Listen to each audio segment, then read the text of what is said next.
Murder on call with the fight now. 20 years and it seems like a lifetime. I've been hanging every day from a lifeline. Why these fuckers tell it dinner every night time? Terus mengingatin kita target di diri kita sendiri. Satu hari minimal saya harus baca berapa lembar buku, berapa lembar halaman dalam satu buku gitu. Kita harus punya target di kita gitu. Dan untuk langkah-langkah selanjutnya saya juga nggak bisa memaksakan teman-teman harus melakukan ini, harus melakukan ini sih. Itu tergantung sama kemauan mereka sendiri. Ketika mereka sudah mau untuk belajar, mau untuk lebih mengetahui secara mendalam, itu kan juga sangat sangat perlu sih, faktor yang sangat perlu lah. Kalau ketika mereka sudah mau belajar, sudah mau mengetahui secara mendalam lagi, dan sudah mau terjun, yang terpenting sudah mau terjun, itu mereka bisa komitmen atau tidak, konsisten atau enggak. Kalaupun nih, misal kita lihat teman kita bangun sahur, aku pengen kayak gitu, pengen bangun sahur, udah ada kemauan nih, udah ada niatan, tapi nggak ada actionnya, ya kan sama aja. Jadi yang penting mau, terus juga mau belajar, mau mengetahui secara mendalam, mau terjun juga. Dan ketika nanti sudah terjun, jangan sampai hal-hal yang nggak diinginkan itu bisa terjadi. Contohnya, kalau kita udah membangun sebuah hubungan nih ya, contoh membangun sebuah hubungan, kita udah mau komitmen sama seseorang, tapi kita putus di tengah jalan kan, kita untuk menyudahi di tengah jalan kan rasanya nggak enak banget kan.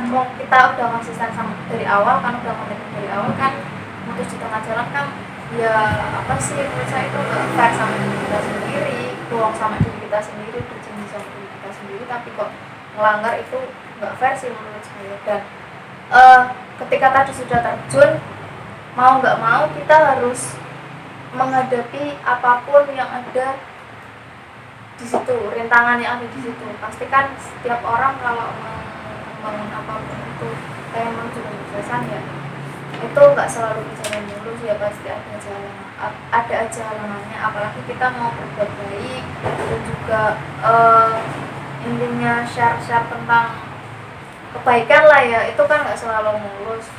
Jadi apapun yang kita hadapi ya harus kita lalui. Kita ketika ada komitmen ya udah, itu memang resikonya gitu, jangan nunggu di tengah jalan. Kalau udah ngerasa gitu, kadang-kadang ada beberapa orang yang udahlah, ngapain ikut kayak nggak ada manfaatnya juga, nggak ada keuntungannya buat saya, malah saya yang rugi gitu kan.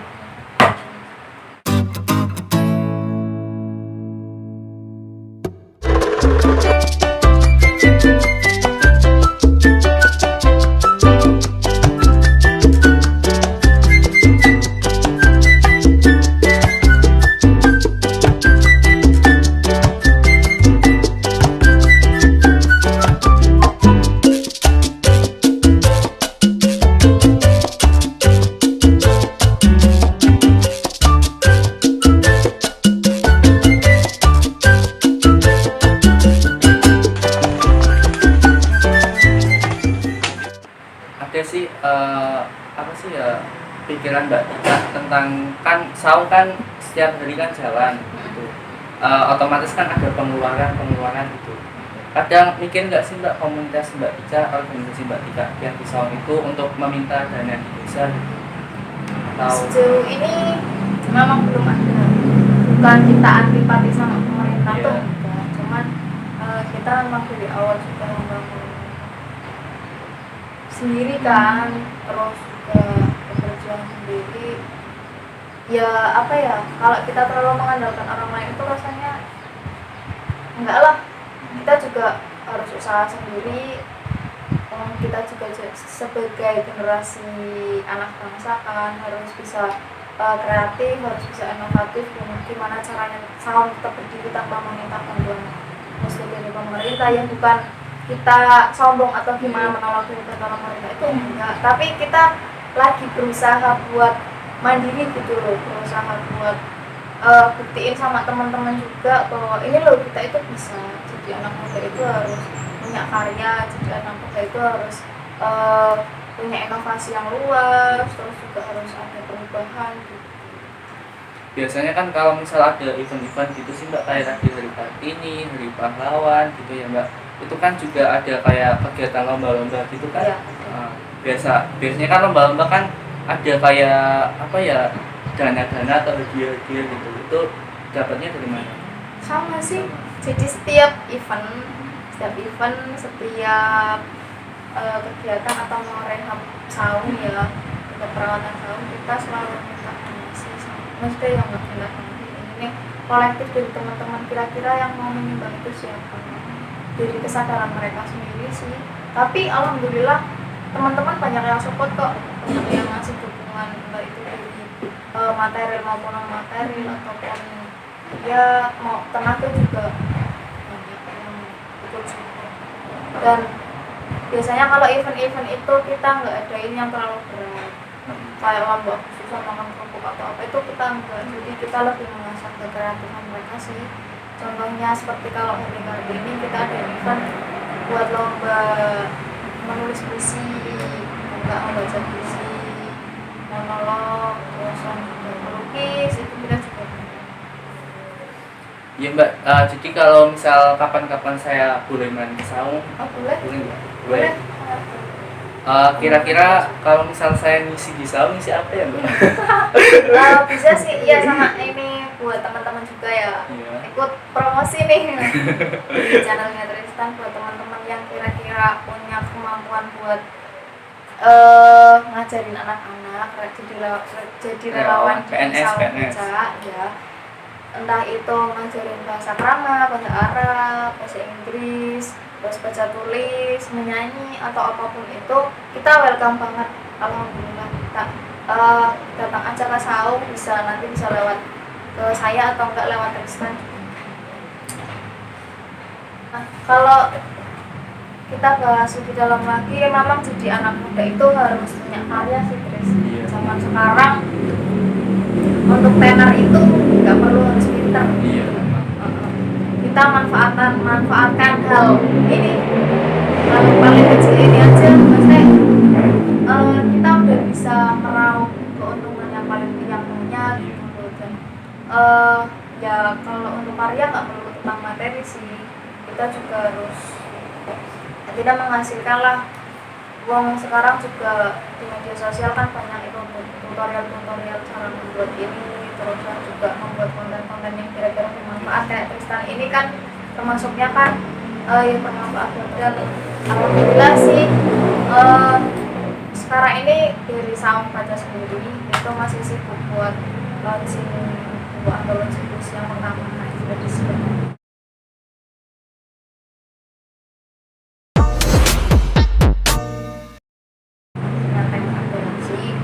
Doakan mudah-mudahan lancar, insya Allah nanti launching buku bulan Agustus. Itu kalau misalnya ada teman-teman saya mau ikut itu boleh nggak? Boleh. Deadline tanggal berapa Mbak? Tanggal 10 Mei 2020, tapi bisa diperpanjang sih.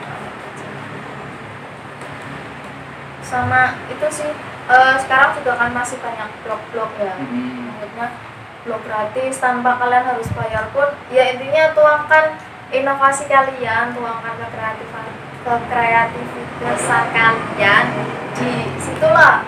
Uang sekarang media sosial ada banyak, ada Facebook, ada Instagram, YouTube, terus blog yang kira-kira yang suka menulis ya tulis di blog mereka tentang apa, tentang sastra atau tentang artikel atau tentang opini mereka di situ gitu. Oke Mbak, terima kasih untuk pembahasan sedikit literasi ini. Sebelum saya tutup, di sini ada sedikit kayak Q&A dari teman-teman. Mbak Tika harus jawab ya. Q&A yang pertama itu bagaimana sih Mbak tips jomblo akut? Maksudnya gimana? Tips jomblo akut. Mbak Tika kan katanya kan jomblo. Oh iya. Tolong itu ya, Iya. caranya ya. Kalau tips jomblo akut sebenarnya Kali benar kan Mbak Tika jomblo? ya sedang menjalin hubungan sih, tapi jarak jauh. Dan itu nggak tahu belum tahu sama siapa ya. Jadi teman-teman yang kira-kira suka sama Mbak Tika, jangan lupa di follow IG-nya. Oke. Apa Jadi, Mbak tipsnya ya? Kalau tips jomblo itu pilihan ya. Iya. Sebenarnya dan apa ya? Menurut saya jomblo aku itu nggak terlalu horor-horor banget sih. Ketika perjombloan kita dibuat untuk sesuatu yang lebih produktif lagi, kenapa enggak? Kan Lebih sekarang produktif seperti apa? ya kalau sekarang kan kita lihat ada nih anak yang pacaran ataupun apa ya di usia yang sekarang masih muda ini sama cowoknya atau ceweknya nggak dukung. Apa sih kamu nggak usah ikut-ikutan kayak gitu, nggak ada manfaatnya buat kamu, malah merugikan diri kamu sendiri. Kan biasanya itu malah apa ya, lebih mending yang jomblo daripada yang pacaran gitu. Dan untuk jadi jomblo yang produktif itu ya sama kayak tadi saya bilang, tuangin inovasi kalian, tuangin kreativitasan kalian di media sosial ataupun dimanapun itu. Contohnya seperti membuat buku, ya minimal kalian buat postingan-postingan yang bermanfaat buat teman-teman gitu, buat memancing apa ya, teman-teman kalian buat aku pengen. Tapi yang share yang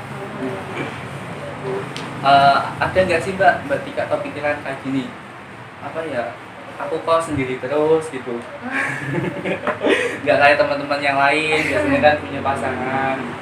Enggak sih, Oh, iya. alhamdulillah. Tapi kalau intinya kalau kita menikmati hidup kita, ya kita nggak pernah merasa sendiri. Ya kita kan masih punya pencipta kita. Oke, lanjut ya Mbak, pertanyaan yang kedua. Kalau misal ya Mbak, kami ngundang siapapun di dunia ini untuk makan malam, orang siapa yang akan Mbak Tika undang untuk makan malam tersebut? Kalau saya milih undang Pak Ganjar. Pak Ganjar. Pak Ganjar, saya kan banyak sama dengan. Iya, lanjut ya. Pertanyaan ketiga, bagaimana ngadepin hidup yang kadang buat kita stres? Bagaimana ngadepin hidup yang kadang buat kita stres? Itu masuk sama kayak pertanyaan yang tadi ya, yang pertama ya, kejombloan akut. Mungkin. Ada seseorang yang Yes, merasa jomblo akut, udah akut banget, udah lama banget, itu merasa stres ya. Ya itu kan isi kegiatan kita yang positif, yang bermanfaat, yang lebih produktif. Jangan kita ratapi nasib kejombloan kita, ratapi nasib kita yang mungkin nggak kerja ataupun ada masalah di keluarga atau apapun itu, jangan malah kita diratapi, tapi kita harus buktiin sama mereka bahwa ya walaupun aku jomblo, aku juga punya karya loh, ya walaupun aku nggak kerja, aku juga punya karya loh. Gitu, harus intinya harus selalu berpikiran positif lah sama seseorang. Selalu berpikiran positif sama diisi dengan hal-hal yang positif. Lanjut pertanyaan selanjutnya, bagaimana cara menghadapi orang-orang yang kadang kurang menghargai dan menghormati seseorang di dunia? Bagaimana cara menghadapi orang-orang yang kurang menghargai dan menghormati seseorang di era milenial seperti ini? Bagaimana cara menanggapi orang yang tidak kuncinya satu sih, ikhlas. Jadi ketika kita udah mau mengerjakan sesuatu itu dengan ikhlas, kita itu nggak bakal berharap apa itu imbalannya, entah itu imbalan walaupun bentuk pujian ya, pujian, terus juga materi, kita dikasih penghargaan atau lain sebagainya. Itu ya kadang kan cara orang lain buat menghargai itu kan beda-beda. Ada dengan cara mereka diam, tapi mengakui memang adanya memang bagus lah. Kita ikhlas aja lah seperti itu, dan juga selalu berpikir positif. Berpikir positif itu ya memang bisa merubah segalanya sih, bisa membuat kita bahagia, dan juga secara nggak langsung itu merubah pola pikir kita sendiri untuk tidak mudah bersungguh-sungguh dengan orang lain. kadang kan ada seseorang yang udah rela berkorban buat melakukan hal apapun tapi nggak dihargai, itu merasa sakit kan. Itu karena nggak ada keikhlasan di hati kita. Berarti kuncinya ikhlas aja gitu. Lanjut, pertanyaan selanjutnya, Mbak Tika lebih memilih kepentingan pribadi atau kelompok? Tergantung situasi dan kondisi sih. Iya. Ketika saya berada di posisi yang benar-benar menekan saya untuk mementingkan kepentingan pribadi saya, ya fine aja.